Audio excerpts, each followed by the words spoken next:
2025 मी सध्या नागपूरकडे आहे म्हणून सुरुवातीला आपण नागपूरकडला अंदाज घेऊ.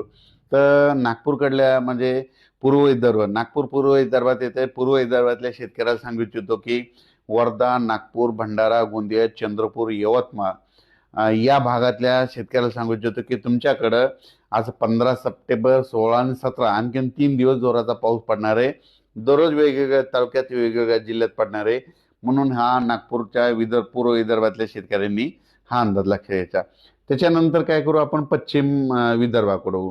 पश्चिम विदर्भामध्ये 5 जिल्हे आहेत. मग त्याच्यामध्ये अमरावती जिल्हा, वाशिम जिल्हा, यवतमाळ जिल्हा, अकोला जिल्हा, बुलढाणा जिल्हा, ह्या 5 जिल्ह्यातल्या शेतकऱ्याला सांगू इच्छितो की तुमच्याकडे आजच 15 तारखेला रात्रीच्या ठिकठिकाणी जोराचा पाऊस पडणार आहे. म्हणून हा अंदाज लक्षात घ्यायचा.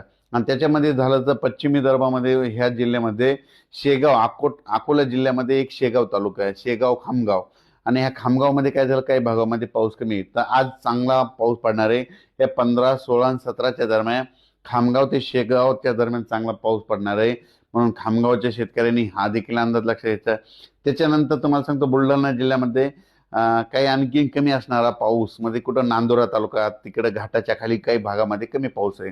तर त्या घाटाच्या खाल्ल्या शेतकऱ्याला, नांदुरा भागातल्या शेतकऱ्याला सांगू इच्छितो की तुमच्याकडे ह्या 15, 16, 17च्या दरम्यान 18 पर्यंत तुमच्याकडे जोराचा पाऊस पडणार आहे.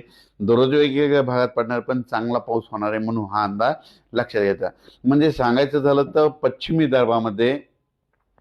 विदर्भामध्ये बुलढाणा जिल्हा, अकोला जिल्हा, अमरावती जिल्हा, यवतमाळ जिल्हा आणि वाशिम जिल्हा, ह्या 5 जिल्ह्यामध्ये दररोज वेगवेगळ्या तालुक्यात, वेगवेगळ्या गावामध्ये दररोज ह्या 4 दिवसामध्ये जोराचा पाऊस पडणार आहे. कुठं रिमझिम, कुठं अतिमुसळधार, कुठं वाहुणी असं स्वरूप राहणार आहे. काही ठिकाणी मुसळधार देखील पडणार आहे. म्हणून हा विदर्भातल्या शेतकऱ्यांनी अंदाज लक्षात घ्यायचा. आता त्याच्यानंतर आपण काय करू, मराठवाड्याकडू. सगळ्यात महत्वाचं मराठवाड्याकडे सांगायचं झालं तर नांदेड जिल्हा, परभणी जिल्हा, हिंगोली जिल्हा, जालना जिल्हा, धाराशिव जिल्हा, संभाजीनगर, ह्या म्हणजे मराठवाड्यातल्या शेतकऱ्याला सांगू इच्छितो की हा पाऊस म्हणजे 15, 16, 17 म्हणजे आज रात्री, उद्या आणि परवा म्हणजे 15, 16, 17 पर्यंत मराठवाडा आणि पश्चिम महाराष्ट्राला मात्र झोडपून काढणार आहे. म्हणून हे लक्षात घ्यायचं. म्हणजे मराठवाड्यातले सगळे जिल्हे. आणि त्याच्यानंतर तुम्हाला एक सांगितलं होतं की पश्चिम महाराष्ट्रामध्ये